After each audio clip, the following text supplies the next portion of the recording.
The Echo Chamber, brought to you by the Holmes Report and produced by the international broadcast specialist Marketeers. Ladies and gentlemen, welcome to the Echo Chamber podcast. This is Arun, Sudhaman. We're here in Davos, the World Economic Forum 2019, and I'm joined by Marion Saltzman, who is the Chief Communications Officer at Philip Morris International. Marion, welcome. Thanks for having me. In fact, I think my title is Senior Vice President Communications, and I only bring that up because the very idea, I do serve as a lead communicator, but the very idea that Philip Morris would have someone with the title Communications is probably the entryway into anything we could talk about. I'm sure it certainly is, and thank you anyway for providing us with the correct title. Already my research is found to be wanting. So first of all, before we get into it, I've got to ask you this question, a little bit of a test. Do you remember the last time you were on this Echo Chamber podcast? I believe you taped it in some Havas office. I want to say it was in Paris. Yeah, well done. Okay, so see, my long-term memory is not fading, and my medium-term memory is okay. This is actually, it made me just feel good about my aging. And do you remember when it was? It was going to have to be at least 5 years ago. I think it was 2013, autumn. Okay, Yeah. so 5.5. Okay, perfect. Yeah, so you were at Havas, and you ascended to the role of, I think you were chairman Of the Global Collective, and we were actually, it was the first time we convened, if I recall correctly, the global leaders to begin to talk about how to be collaborative and consistent in terms of tools. Right, correct, and become one brand. I feel that was one of the goals, perhaps. Which is so interesting, because now as the buyer of PR services, my constant rant and rave is I can find absolutely awesome agencies in specific markets, and it is very difficult to find any kind of uniformity of either their style of working or the work itself, quality of work itself. So does that mean you would rather just buy best in-market agencies rather than looking for this kind of network brand across the world? No, it means I'm desperately searching for that network or networks, because in our case, there will never be an individual solution. There are markets in which we work with local or regional players, and if they're not broken, I'm not going in there to break something. But overall, I think our goal is very much to find single solutions against our corporate, single solutions against crisis, single solutions against consumer. Okay. So why do you think there is such a challenge for network agency brands to provide that consistent experience, as someone who's been on both sides of the fence? You know, I'm very schizophrenic in my response, because as a former agency leader, I always assumed our best offices would bring the others up to par on a specific assignment. And now, as a buyer of services, I discovered that the weakest office tends to drag the whole system down. Yeah. So it's really, I think, a matter of we need to learn to be better clients, no question about that.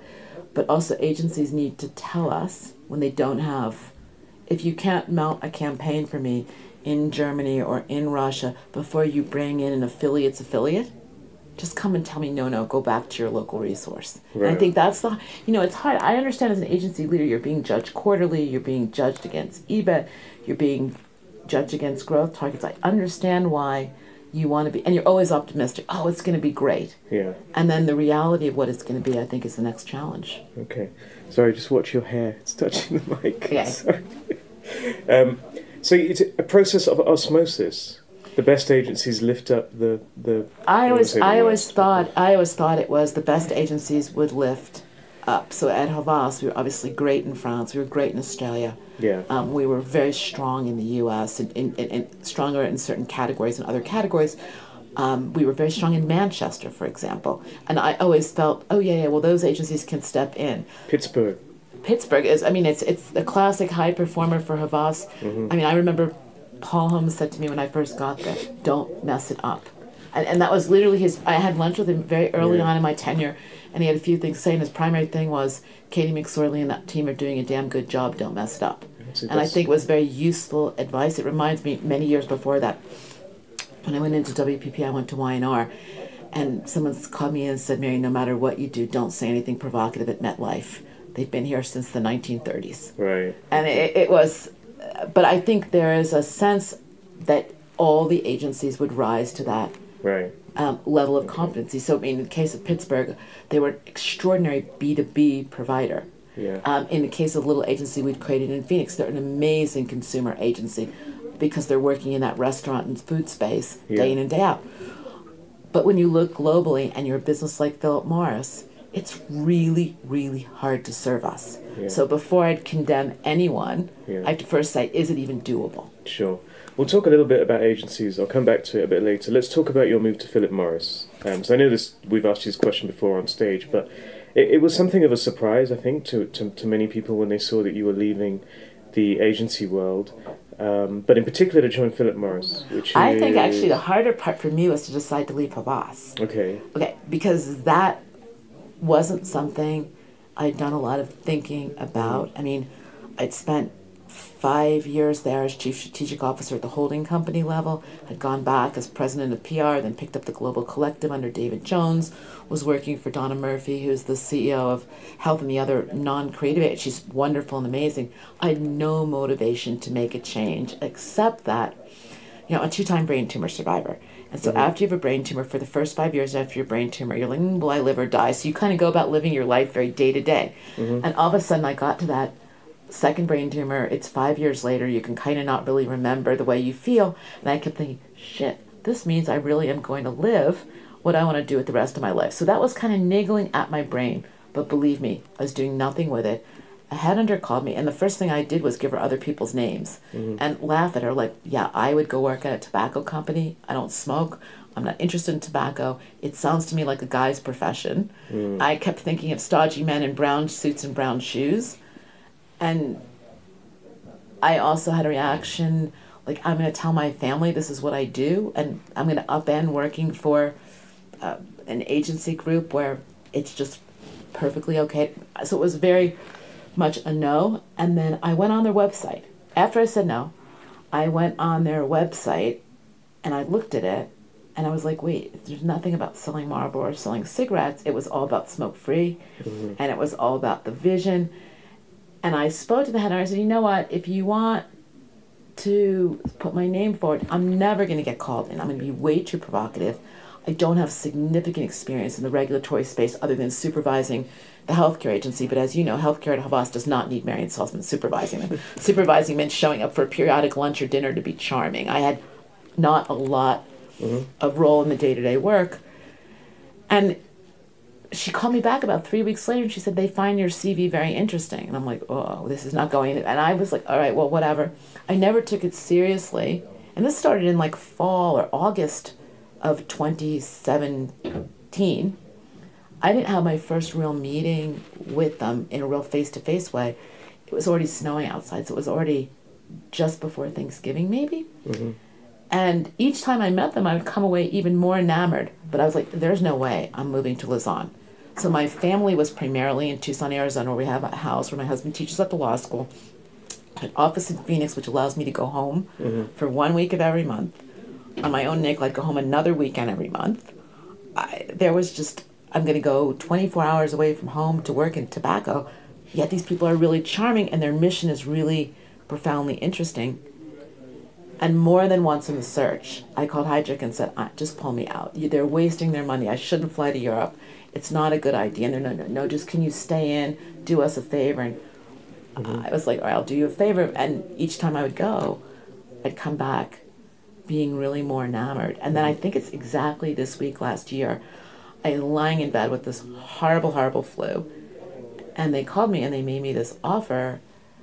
And I was like, huh? Well, so the whole thing had gained momentum without full engagement on my part that I was making a life-changing decision.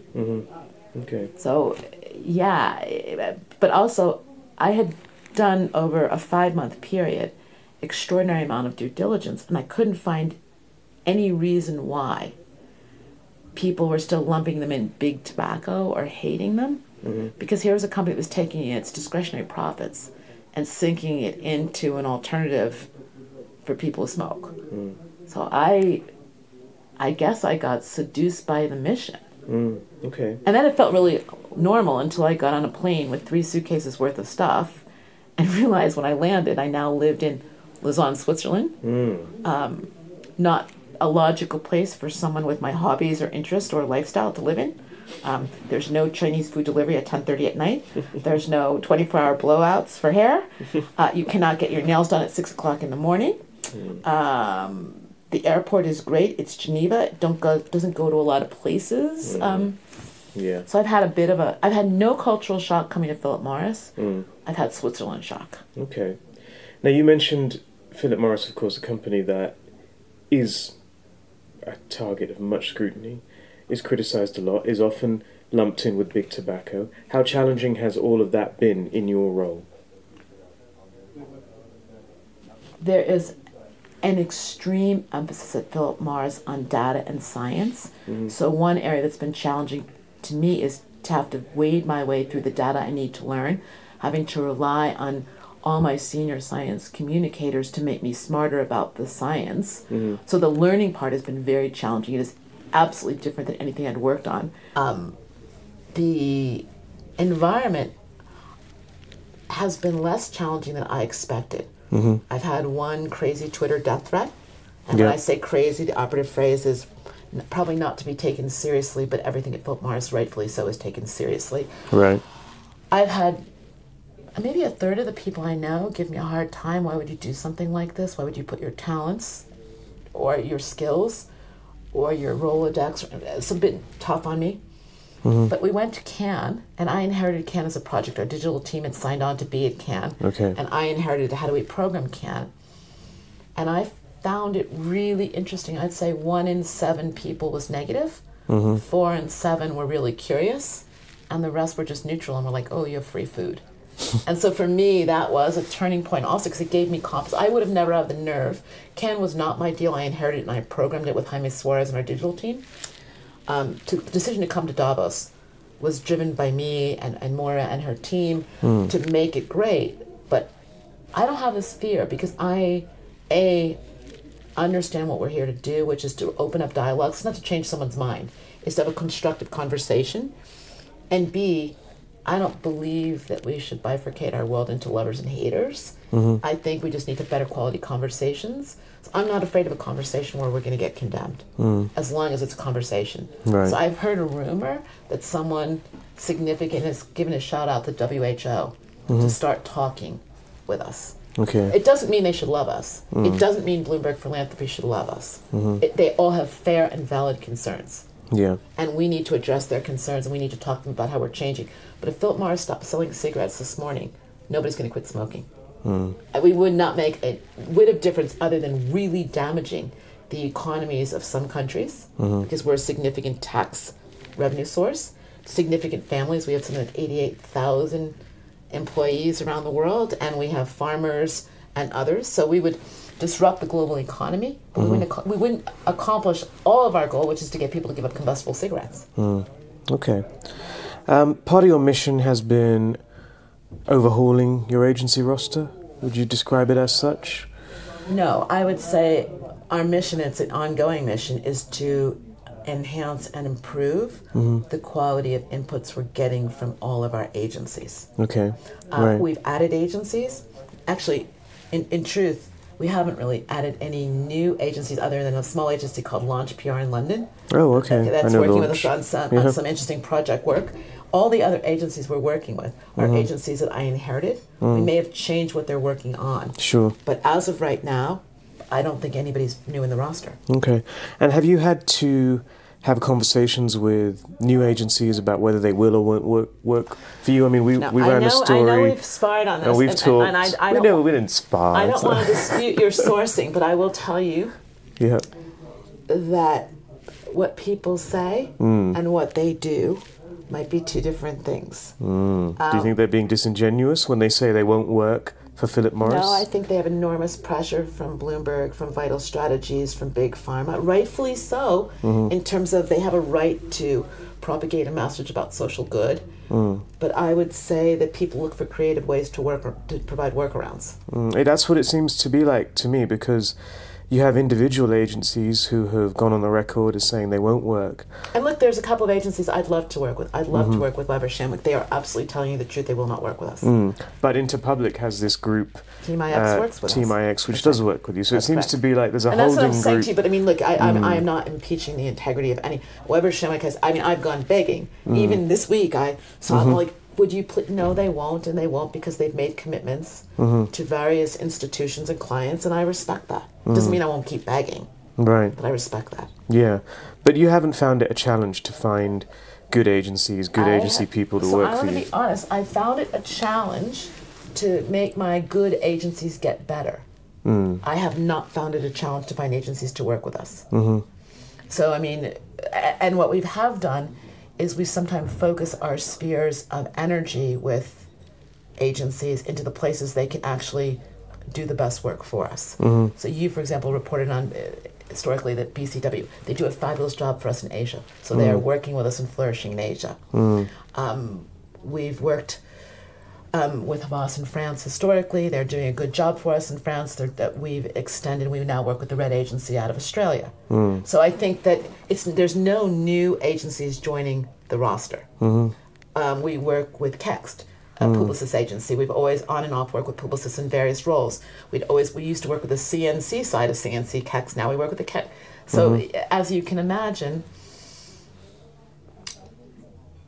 there's no complaints. I just want to raise the bar across everyone. First of all, I have to raise the bar on my side. Until we're better clients, I can't shake up an agency and say, do better work. So going back to the actual work, how big of a concern is it for you in terms of governments that are looking to strictly regulate the smoke-free products you have, in some cases even banning them?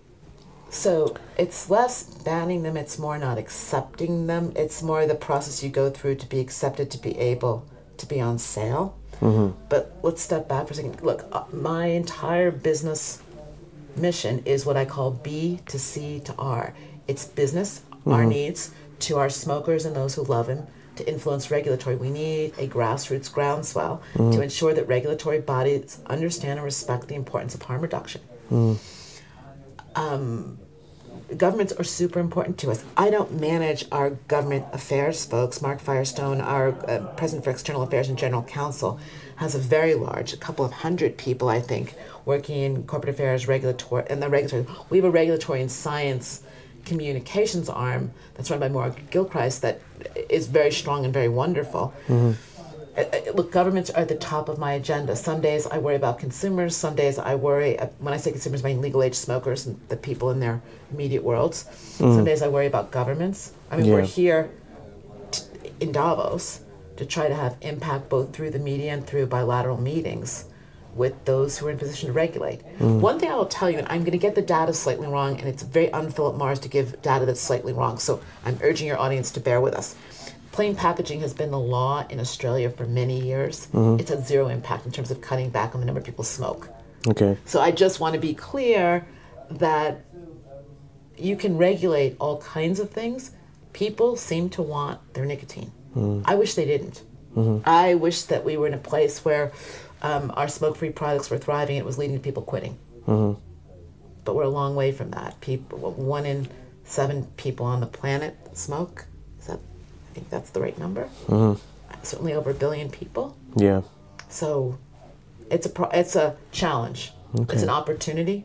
Yeah. And it's an opportunity where governments are going to have to partner with us and the other tobacco/nicotine providers to just be sure people understand what they're getting into when they start and stick.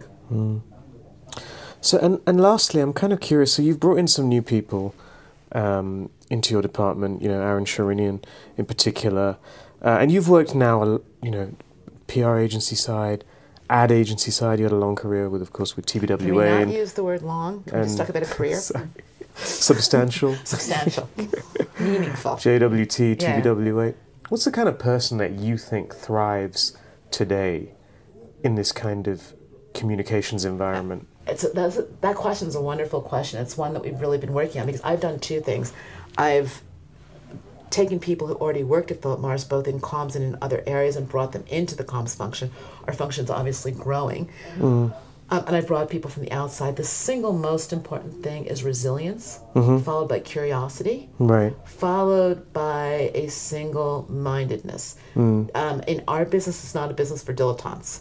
If you don't want to go home and nerd out, I mean, to use Aaron's word, nerd out, it's probably not for you. And it doesn't make you a bad person, it doesn't make you a bad communicator, but our work requires a certain amount of homework. I mean, I sort of say, I took a book home on a Friday, and I earmarked all day Sunday to read this book, and I wanted to learn all about nicotine.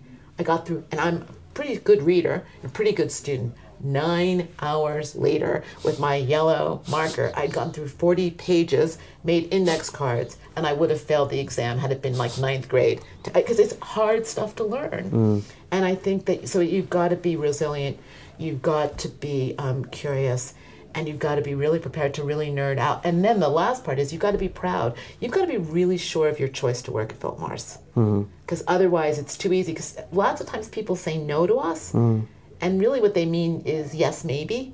And you've got to hear the yes, maybe, and the no, and then zig and zag. A little bit like your question to me about agencies. No, I cannot get the agencies at Interpublic that I have earmarked that I'd like to work on my business to work on my business. That is a true no.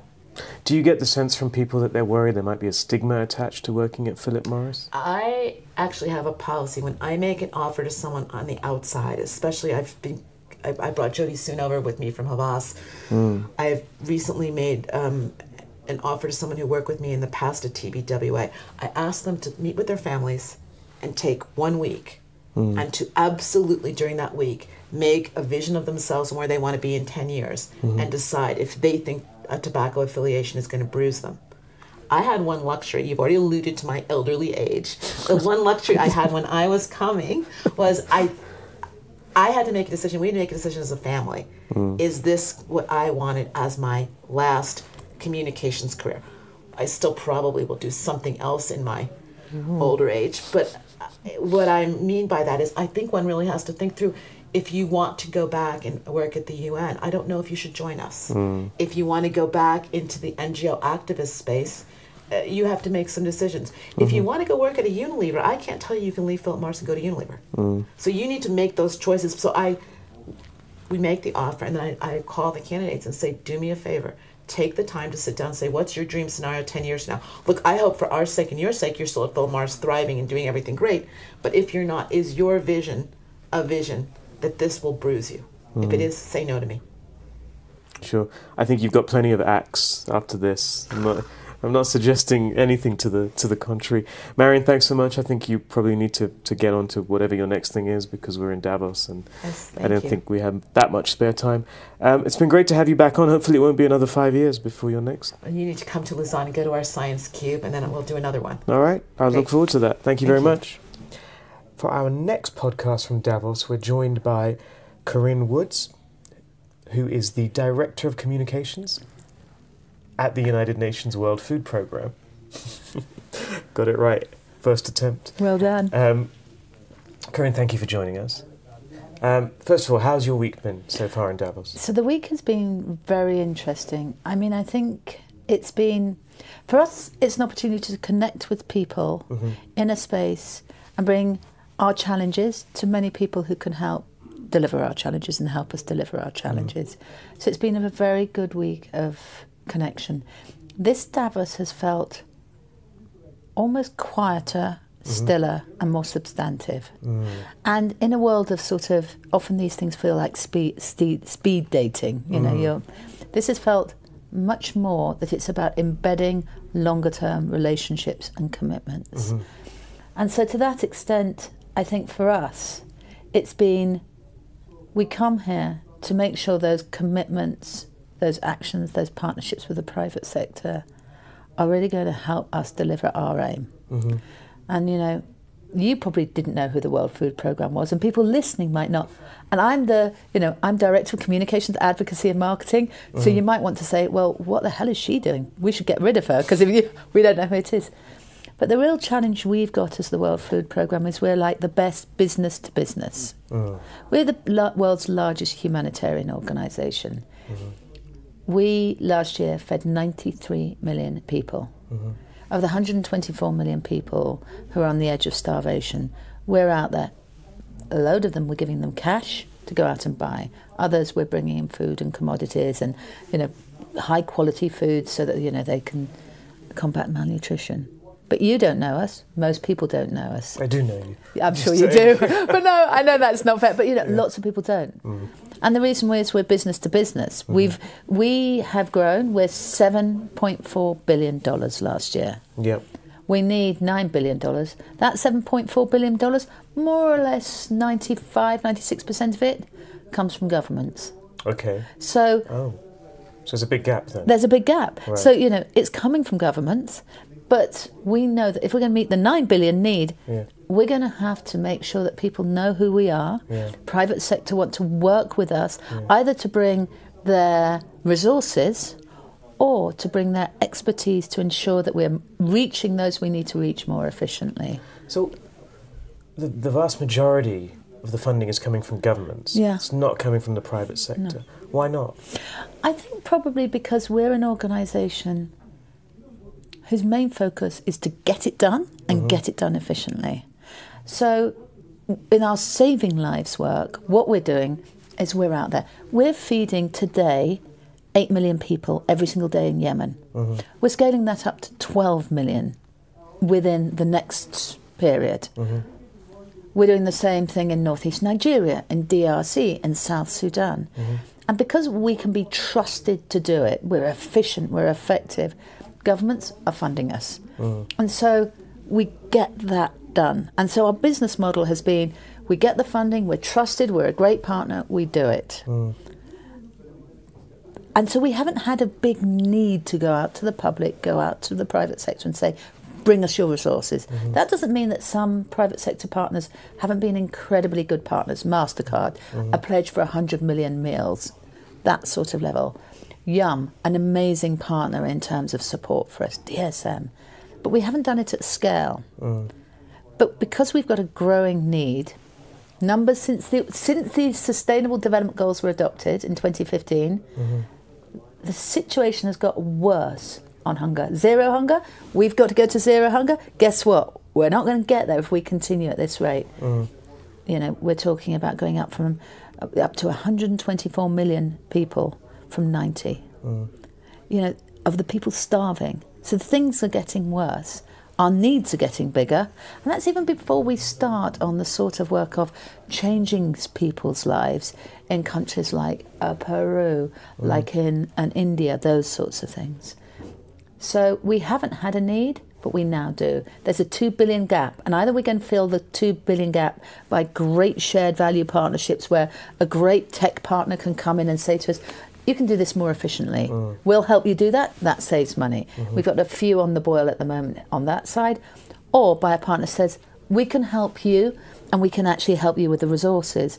But in order to do that, and in order to get the money from individuals, we have to brand ourselves. So now, from a kind of pure branding point of view, we're saying we need people to know we're a great organisation. We deliver, we get stuff done, and your dollar as an individual will make a difference. And so we want to be great marketing partners. And so that's what we've started to build, is great marketing partnerships with various players to actually build our story out. So both the private sector will come with resources and also individuals. Okay. Now, one of the big themes I've often noticed at Davos every year is about how companies here talk about their purpose and their values, and they're trying to help address social issues. Now, surely that is helpful for an organisation like yours. Yeah. Do you think it's always genuine? I don't think it's a question of genuine or not genuine, but it's about understanding the contribution, understanding the skill set or resources or capacities that a player will have, the private sector player will have, and having clarity on how those will help to deliver to the social issue, let's call it the Sustainable Development Goals, how those will deliver, and actually squaring up that capacity or skill, that area of expertise, into the outcome that is, say, zero hunger. And making choices and making decisions on that are commitments to take it through to the end. You know, I think there's a lot of talk, but until you go through the door and have real commitment, and sometimes it's difficult, sometimes it's not easy to work out, okay, how can I, as a tech company, really make a genuine difference to the trajectory of hunger, food supply chains, or as opposed to fiddling around the edges. I think sometimes there's that challenge. That takes commitment, that takes some understanding. That takes, for us as the World Food Programme, we're open for business, to work with business. But we have to understand what the business of the business is, to understand how can that help our big challenges. That's a commitment. It's a bit like, you know, you're not going to have a great relationship if you don't actually have conversations and understand who you are and what you bring to the parties. And also understand the difference. The differences between a UN agency like the World Food Programme and a partner like a MasterCard, like a Palantir, like an Ericsson, and then do that. We've been working with Ericsson for 18 years. 18 years of commitment. Now, if you think how that company has changed, how its vision has changed, you think how WFP has changed. We have been married or in a relationship for 18 years. That means we can really get to the crux of our challenges and work with them to turn those things around. And that's where it becomes interesting. So I don't really want to get into, is it genuine, isn't it genuine? Sure. You have to believe it's genuine, but you have to work at that sort of commitment. In marketing, for example, we want to build our brand out. So we chose SAWA, the Global Cinema Advertising Association, as our partner of choice. They have committed for 3 years to work very closely with us to tell the story of both the hunger agenda, the potential lost in the world, to their audiences. Now that's a very deliberate, very intentional, very thoughtful partnership that will then bring in other partners and actually build things out. Together with them and AT&T and Facebook and Live Nation, we have a council of great CMOs who are helping us think about building those brands. But that's a long-term relationship. So it's not a quick, hey, we can do something cute for you. This is about really understanding what we're doing and working with us as the World Food Programme to say, okay, we can make this thing happen because we can help you think about this thing and bring our capacities. But it's that deep relationship is the only way we're going to be able to deliver. Okay, so for you, Davos is very productive because you can have those conversations, presumably, with businesses that perhaps you can't have anywhere else. Yeah, well, yes. I mean, so, you know, if we think about our world as the UN, our world as the UN is, you know, my main focus at the moment is how are we sorting out our situation in Yemen or in Syria, and that's where our focus is. And then we then come to places to have conversations about bringing that world, the reality of those furthest behind, into this situation. So Davos is a place where the conversations are ongoing and we can connect. So, you know, we met 3 years ago with actually an NGO, YGL, so the Young Global Leaders, a couple of young global leaders who were setting up this thing called Gastromotiva, you know, kind of about food movements and so on and so forth. We met them 3 years ago.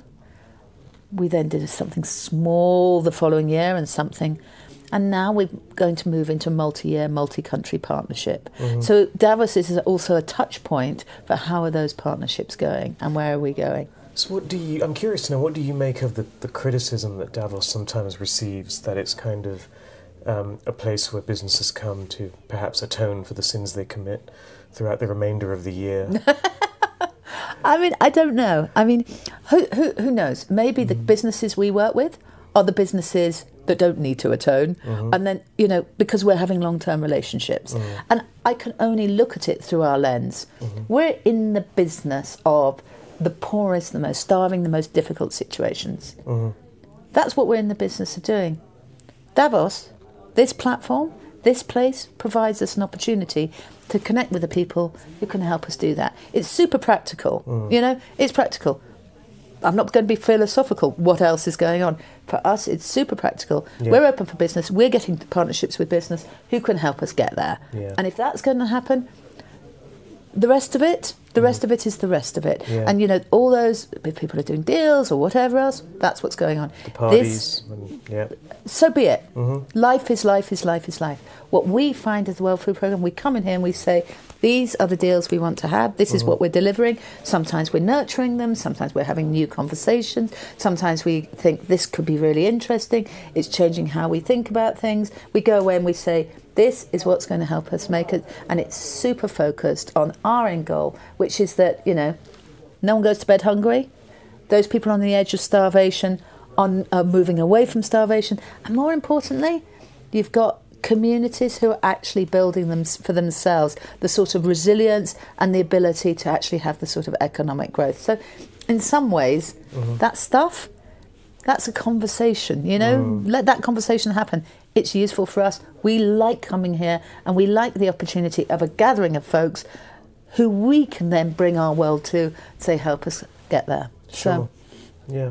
So one other thing I wanted to ask you about, we're seeing, you know, in this world today, this kind of rise of populism. People seem to want to build walls and barriers and disassociate themselves with people who they think are not like them. It almost feels like there's a rising fear of the other, and perhaps a rise in xenophobia. Does that pose a marketing challenge for your own fundraising efforts? Well, I think sometimes what you have to do is sort of go to deep root emotions and set the point of connection and not difference. Absolutely. You know, yeah. I'm British. Joe Cox, the MP who was murdered, there's more that unites us than divides us. Yeah. That idea is very powerful. So, you know, a simple thing which is a connection that says, it's not a connection about a Syrian and a Brit or a Syrian and a German. It's a connection over food. So, you know, from a marketing point of view, sometimes we go 2 levels down and say the connection is here. So, you know, you think about all those kind of people who are like, right, I'm not going to use a plastic bottle, you know, and I'm going to, you know, sort out my food waste and I'm going to recook it and all that stuff. That's not so different from a farmer in Ethiopia who's thinking, okay, this is how I'm going to actually minimise my food waste. Because they're both doing things which are good for the planet and ultimately is going to help with the issues on climate change. And we're seeing the impact of climate change. We're seeing it in some of the communities that we work for. So sometimes actually going to that point and making the connection, the person to person. I was in Azraq refugee camp not long back, looking at our biometrics and how we're kind of selling food and cash to people. And I'm walking around being the kind of UN person looking at this. This woman stopped me and she said, do you want to come for dinner? And I said, no, I've got to get back to the capital. And I said, but what are you cooking? And she sort of got her chicken out. And I said, chicken?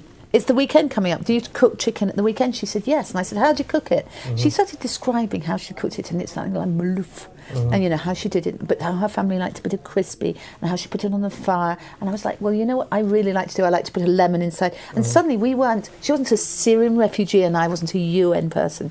We were just 2 women having a conversation about how we like to cook chicken. And I think our marketing challenge is to create that moment of connection as opposed to that moment of difference, and then do that. Okay. And then finally, from a kind of personal level, as a communications professional, how do you find Davos? What do you mean? What does that mean? From a personal level, as a community, how do I find? Thinking perhaps not in terms of your mission here for the UN World Food Programme, just on a kind of someone who's here encountering this sort of sensory overload that Davos provides every day. What is the experience like for you? You know, I said the point about speed dating earlier. Sometimes, this is why this year has been very interesting. Quite a lot of, at times, I found Davos to be too much. Too much sort of, you go to a dinner, there's a reception, you're having a conversation, but it's actually just like, hello, hello, hello, nothing. Yeah. Totally agree. This feels like the temperature the temperatures have dropped, but the temperature has dropped. And there's almost been like a point of space and quiet. So I was just talking to a colleague, because I was at a reception last night, you know, Gates Foundation goalkeepers.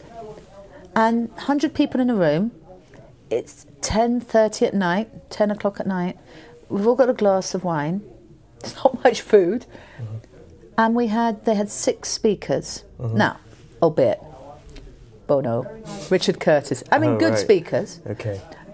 But there was absolute focus. Real sort of focus. This conversation we just came from this morning with Alan Merabarat and I can't remember the other two, about kind of young women and that kind of the space around the young and the restless.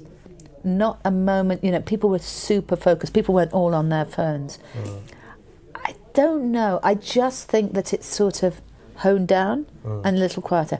Personally as well, I've been very selective I come and I think I'm interested in these conversations. So I'll go to some places and just be interested in the conversations, but I try to have a line of thought in the interest in the conversations. Right.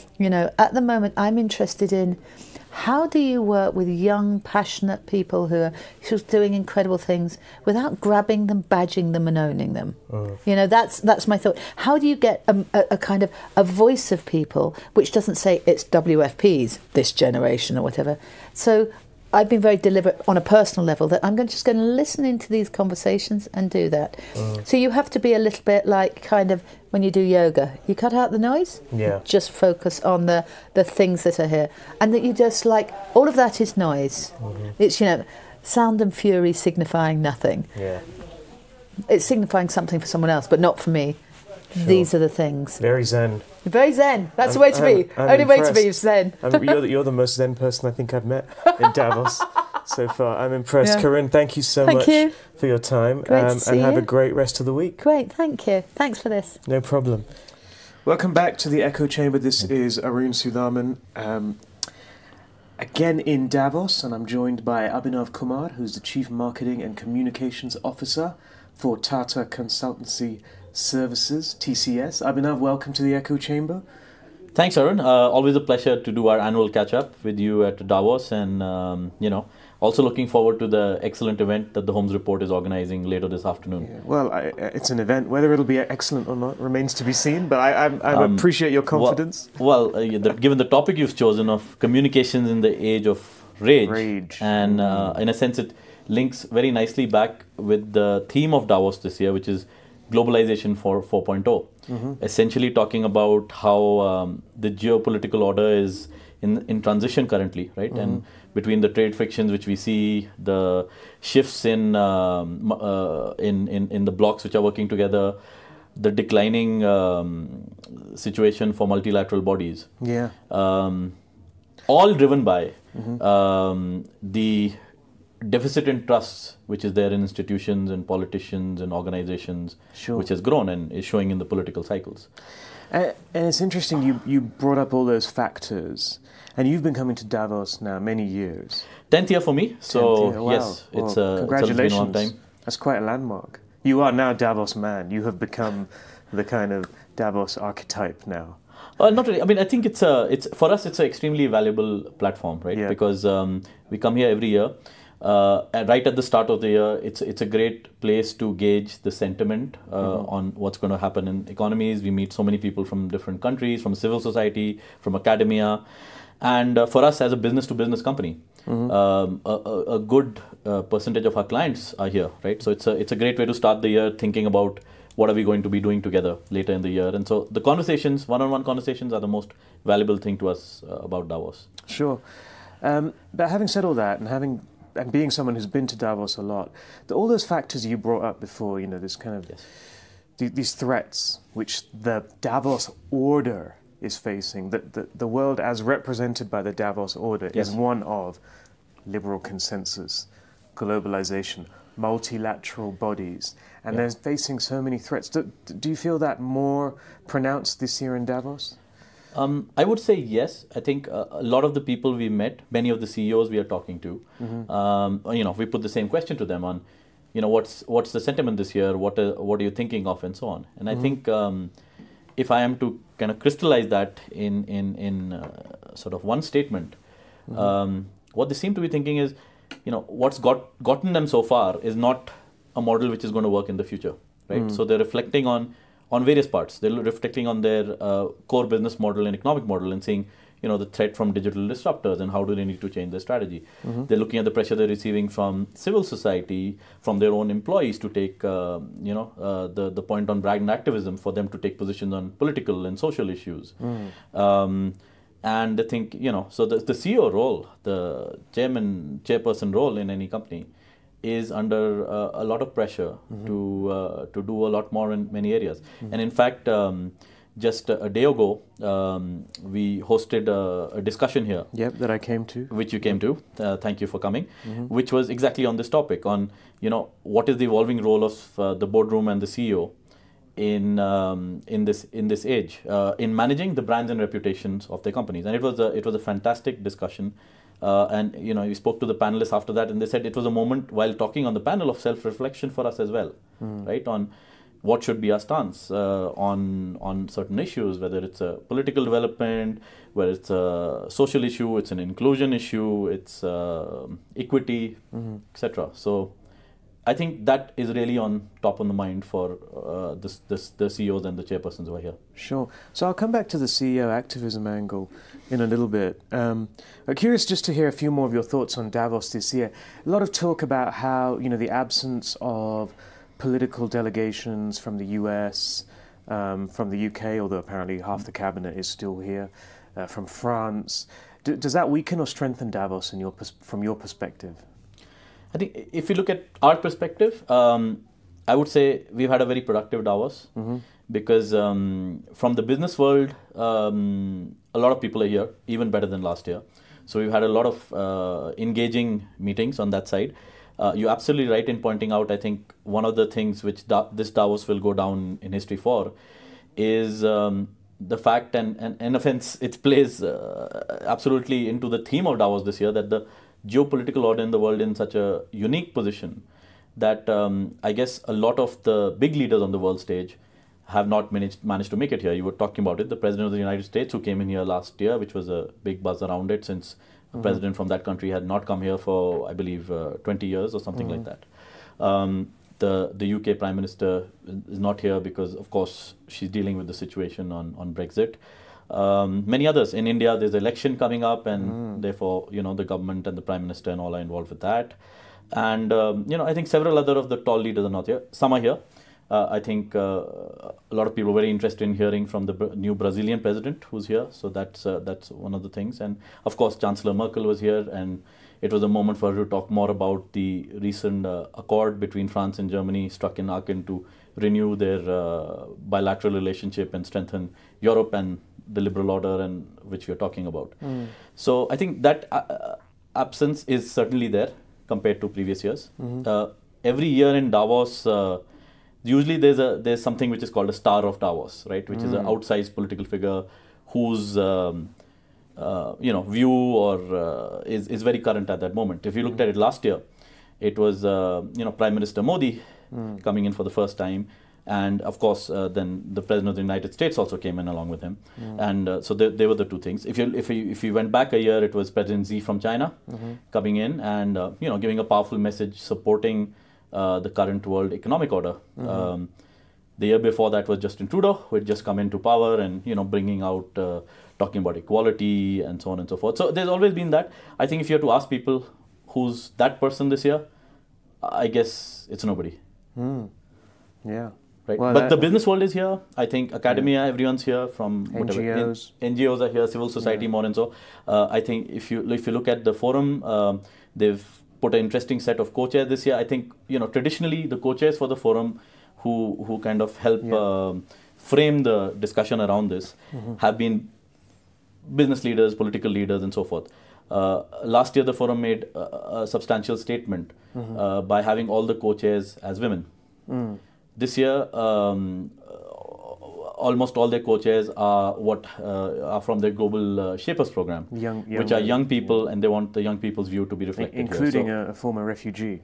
Yes. If I'm not mistaken. Yes. So it's interesting, that point, because Davos is very sensitive to criticism. World Economic Forum, I think it's probably safe to say. I mean, I remember writing a story my first time here 6 years ago where I said Davos has a PR problem. And we've talked about this before.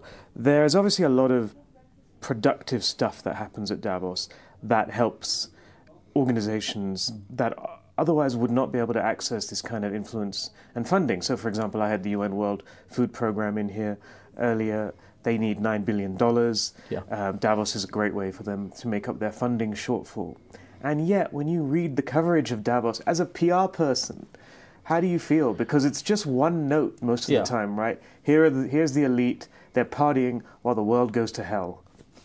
Yeah, I mean, I think your headline still remains relevant as a topic of discussion, that does Davos have a PR problem? And I guess if you talk to the media teams and those who manage the World Economic Forum Davos brand, it's something they need to continuously battle with.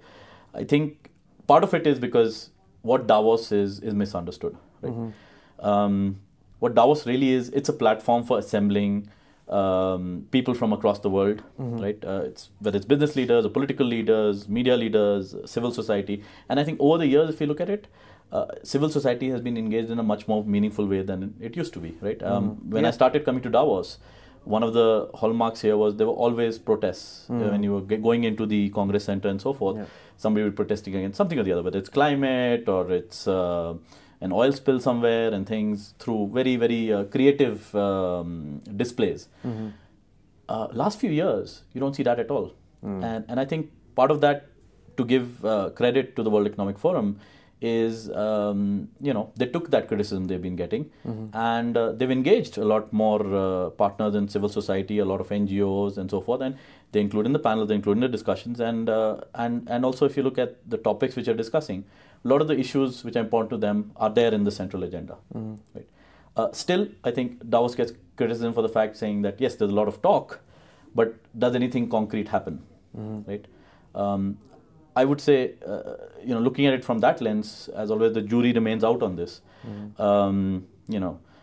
But if you want to look at it, as always, you can look at something as a glass half full or a glass half empty. If you want to look at it with the optimist view of a glass half full, the very fact that a lot of these social issues or environment and planetary issues are brought in here, in one sense, brings them to the attention of people who have vast resources or vast political power to do something about it. And with the pressure they feel with these topics in place, potentially, they start thinking about, should we be doing more here? Should we be investing more here? And you see all of that happening. Like, for example, on the ocean front and plastics and so forth, many companies have announced interesting initiatives. I think a couple of years ago, I think P&G announced their campaign on how they were using plastics recovered from oceans to build their shampoo bottles and things like that. This year, Salesforce, who has a lounge down right here, is talking a lot about saving our oceans and other things, and they made big donations to organizations there. So, if you're part of Davos and you're engaging in these conversations, I think as an organization, you would feel the pressure that you should be doing more on it, and that's a good thing. Yeah. Okay. So let's come back to this topic of CEO activism, because as you mentioned, you had a very interesting discussion the other day about how CEOs can and should shape their company's reputation. And you had on that panel, you had the chairman of Tata, N. Chandrasekaran, who previously was, of course, the CEO of TCS, right? So your boss in one way or another. And he had an interesting point of view where he said, it's not really about a CEO putting their personal views forward. It's about representing the views of the company. What happens when those clash? Is that CEO then just in the wrong job? I think that was the important point of discussion in that panel. Of course, as you said, our chairman was there, but we also had leaders from many other companies. So the chief operations officer of Bank of America, Kathy Besant, was on the panel. Jonas Prissing, the chairman and CEO of Manpower Group, and Kylie, who's the CEO of Reputation Institute, and of course, conversation hosted by David Haig from Brand Finance. So the topic you're talking about, yes, that was a big question which was put to them. Is what do you do when your point of view is at variance with what your company wishes to bring out? And I think one of the interesting points which was made was that the panelists said that whenever there is an issue which comes out which has which doesn't have a clear answer and has two sides of the coin and debate, the best place to debate it is in their executive committees, right? And there'll be different views which come in. But ultimately, there needs to be something called a party line which is chosen. And when, as collective responsibility, when the management decides that this is a certain position they're taking, then it is the job of the CEO to represent that position, irrespective of his or her personal thoughts on it, because they're playing that role. Just like Brexit. Just like Brexit. Yeah, I think that was brought over by David Haig from Brand Finance, saying that he had a certain view on Brexit, and of course, it's a divisive issue. He said in his organization, it's pretty much half and half people on that side of it. So the question was, should he express his view there? And if that's his personal view, but doesn't represent half his organization, is it fair to express it? Right? As always, then no correct answers. I think these are very important discussions, very difficult discussions. The one point which the panelists also made was that you need to differentiate between issues. Right? If there are issues to take a stance on where you can come to a collective position with the management team and you can take a stance, you follow it. But if it's a deep-rooted values issue and you as a person are not comfortable with the position your company wishes to take, then you need to reflect on whether you should be working in that company at all. I totally agree. Yeah, I completely agree with that. I hope it doesn't mean anything too significant for David Hay at Brand Finance, though, because I suspect his position may be at odds with some of the younger people in his company, potentially. Another question I have for you on CEO activism is one I heard earlier this week. I was talking to a senior executive from an energy company.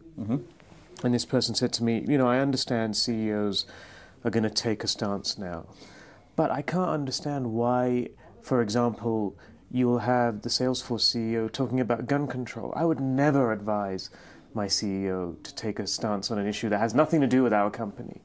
And I'm curious to know what your view is on that kind of challenge. I think that was a topic which was discussed on that panel again. And I think one of the mature views which came out was that the panelists believed that the CEO of a company, when they take a position on something, it needs to be relevant and material to their business or the issues which are connected to their business, right? For it to be relevant, authentic, and for it to make sense to their stakeholders.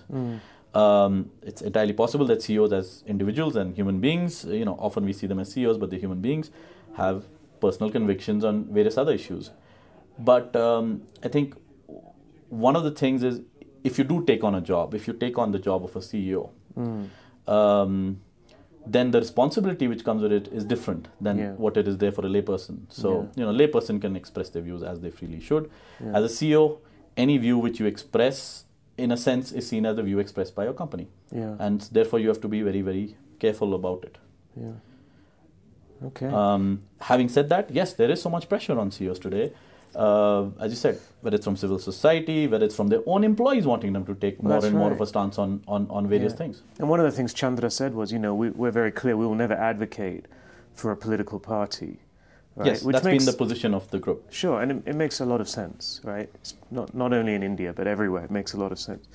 But I think we're reaching a point now where you are going to start to see CEOs asked who they are supporting in a particular election. And I'm not sure all of them will be as disciplined as Mr. Chandra was. Yeah, I mean, I can only speak for our group, and we've taken that position historically throughout our 150 years of history that we are apolitical as a business. So we do not comment on or support any particular political party. And of course, as a company which has always supported the national interests of the communities we operate in and the countries we operate in, we work with whichever political party is in power and in government to on a range of issues. And I think as a business, it's something. It's a value which has stood its test in time for us, and we firmly believe that that's the right thing to do. Okay, Abhinav, thank you so much for your time. As always, it's a real pleasure to have you on our podcast. Always a pleasure to have a conversation with you. You asked me a lot of questions. Can I put one to you? Absolutely, sure. All right. So for you, you called me a Davos veteran. So are you. You've been here every year. You've been, participating in so many of the conversations and discussions. What was the one standout session or conversation or a corridor conversation or whatever which struck you the most this year in Davos? What are you going to take back as something which you're going to reflect more on? Good question, and putting me on the spot a little bit. I'm going to pull out my phone because I want to make sure I get this person's name correct. A session I went to in the Female Quotient Lounge, which featured a coder from MIT. Mm-hmm. And I know her Twitter handle is Jovial Joy, but that's not her full name. Her full name, in fact, is Joy Buolamwini. Mm-hmm. She's the founder of the Algorithmic Justice League. She's a Ghanaian American. She gave a talk about how she's fighting algorithmic bias. You know, there's bias in algorithms. I know people think that because algorithms are purely mathematical, they're free of bias, but they're not. Right, and they're not, because algorithm is a program, and a program is written by mostly by human beings, and usually that code is written by white men, right? So that's one of the issues. And she was talking about how this has real implications for particularly women of color, because they're not often recognized by these algorithms, and even men of color. It's a similar sort of thing happens. And the other thing I loved is she delivered her talk via the medium of spoken word poetry. Which sounds somewhat esoteric, but actually it was remarkably impactful. She was so passionate, and she was full of optimism, despite this being a really difficult challenge. Yeah. And I thought it was, I really enjoyed that, and it was so different. Honestly, it was so different from the typical Davos session. Yes, and I think that takes us back to the original point in our conversation, that there's so many new thoughts which come out at Davos. Yeah. That this is part of the value it provides. It's a great platform for people like the lady you mentioned to bring up an issue which a lot of people would have no even idea that such a thing even exists. Yeah. And bring it to the attention of people with significant resources, with significant political power, with significant influence, with significant projection power with its media. Yeah. To highlight their causes and issues. Yeah. Right. So I think while Davos has traditionally been the meeting ground of business leaders and political leaders, increasingly I think there's so much cause-based activation here, and that's good for Davos, that's good for the world, and we hope to see more and more of it. Yeah, and it's an interesting point, isn't it? Because people often refer to Davos as a bubble, and yet I think if you have the right attitude, you can be exposed to a lot more here than you would back in your normal everyday life. The bubble is probably your headquarters back at home. Right here, this is the world is here. Yeah. You hear so many different and diverse views. I think and that helps you always grow as a company or as an organization. I need to stop now because I don't want to be on the record being this positive about Davos. So anyway, we'll close the conversation. I should apply for a media job with the World Economic Forum if I've convinced you to be positive about it. All right. Excellent. Thanks, Abhinav. You've been listening to The Echo Chamber. Brought to you by the Holmes Report and produced by Marketeers. Sponsored by the Bullet Group, putting you in tomorrow's conversations today.